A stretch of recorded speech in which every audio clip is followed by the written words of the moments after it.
ನಂಜನಗೂಡು ನಗರದ ತಾಲೂಕು ಕಚೇರಿ ಸಭಾಂಗಣದಲ್ಲಿ ತಾಲೂಕು ಆಡಳಿತದಿಂದ ಜಗದ್ಗುರು ಶ್ರೀ ರೇಣುಕಾಚಾರ್ಯರ ಜಯಂತಿ ಆಯೋಜಿಸಲಾಗಿತ್ತು. ಕಾರ್ಯಕ್ರಮ ಉದ್ಘಾಟಿಸಿ ಮಾತನಾಡಿದ ತಹಶೀಲ್ದಾರ್ ಶಿವಕುಮಾರ್ ಕಾಸ್ನೂರು, ರೇಣುಕಾಚಾರ್ಯರು ಮಹಾನ್ ವ್ಯಕ್ತಿಯಾಗಿದ್ದಾರೆ. ಅವರು 9 ಕೋಟಿ ಲಿಂಗಗಳನ್ನು ಸ್ಥಾಪನೆ ಮಾಡಿದ್ದಾರೆ. ಅದರಲ್ಲಿ 3 ಕೋಟಿ ಲಿಂಗಗಳನ್ನು ಶ್ರೀಲಂಕಾ ದೇಶದಲ್ಲಿ ಸ್ಥಾಪನೆ ಮಾಡಿದ್ದಾರೆ. ಜೊತೆಗೆ 18 ಮಠಗಳನ್ನು ಸ್ಥಾಪನೆ ಮಾಡಿರುವುದು ಇವರ ಸಾಧನೆಯಾಗಿದೆ ಎಂದರು. ಶ್ರೀ ರೇಣುಕಾಚಾರ್ಯರು ಎಲ್ಲರೂ ಸಮಾನರು ಎಂದು ದೇಶಕ್ಕೆ ಸಾರಿದರು. ಈಗಿನ ಕಾಲದಲ್ಲಿ ಇವರ ತತ್ವ ಆದರ್ಶಗಳನ್ನು ಎಲ್ಲರೂ ಅಳವಡಿಸಿಕೊಳ್ಳಬೇಕು ಎಂದರು.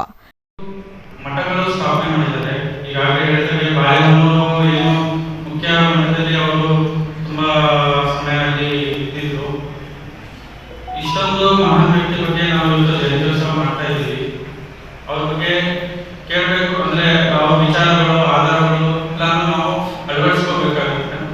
ಈ ದಿನ ಅವ್ರು ಹೇಳಿದಂಗೆ, ಈಗ ಕುಸುಮಿಯವರು ಹೇಳಿದಂಗೆ ಎಲ್ಲರೂ ಸರಿಸಮ, ಯಾರು ದೊಡ್ಡವರಲ್ಲ, ಯಾರು ಸಣ್ಣವರಲ್ಲ, ಎಲ್ಲರೂ ಸರಿಸಮ. ಈಗಿನ ಕಾಲದಲ್ಲಿ ಅದು ಅತಿ ಮುಖ್ಯವಾಗಿರುತ್ತೆ. ಸೊ ಅದನ್ನ ನಾವು ಅಳವಡಿಸ್ಕೊತೀವಿ ಅಂತ ಒಂದು ಪ್ರಾರ್ಥನೆ ಮಾಡ್ಕೊತಾ ನಾವು ಎಲ್ಲರೂ ಕೂಡ ಅವ್ರು ಏನು ಹೇಳಿದ್ದಾರೆ ಆ ಮಾರ್ಗದಲ್ಲಿ ಹೋಗಕ್ಕೆ ಪ್ರಯತ್ನ ಮಾಡ್ತೀವಿ ಅಂತ ಒಂದು ನಿರ್ಧಾರವನ್ನು ತಗೊಂಡು ನಾವು ವಿಚಾರವನ್ನು ಹಾಗೆ ಇಟ್ಕೋಬೇಕಾಗುತ್ತೆ ತಲೆಯಲ್ಲಿ. ವಿಷಯನ ಹೇಳ್ತಾ ಮತ್ತೊಮ್ಮೆ ಎಲ್ಲರೂ. ನಂತರ ವೀರಶೈವ ಮಹಾಸಭಾ ಅಧ್ಯಕ್ಷ ಸಿಂಧುವಳ್ಳಿ ಕೆಂಪಣ್ಣ ಮಾತನಾಡಿ, ಇಂದು ಸಾಂಕೇತಿಕವಾಗಿ ಜಯಂತಿ ಆಚರಣೆ ಮಾಡಲಾಗುತ್ತಿದೆ. ಇದು ಸಮಾಜಕ್ಕೆ ಅತ್ಯಂತ ಸಂತೋಷದ ವಿಚಾರವಾಗಿದೆ. ಪುರಾತನ ಇತಿಹಾಸ ಹೊಂದಿರುವ ವೀರಶೈವ ಸಮಾಜ ಒಗ್ಗಟ್ಟಾಗಿ ಹೋಗಬೇಕು ಎಂದು ಸಲಹೆ ನೀಡಿದರು.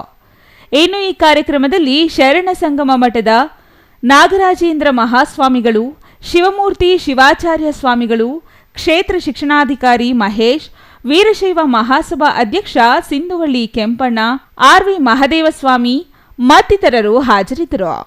Kumar, CTV news, Nanjangud.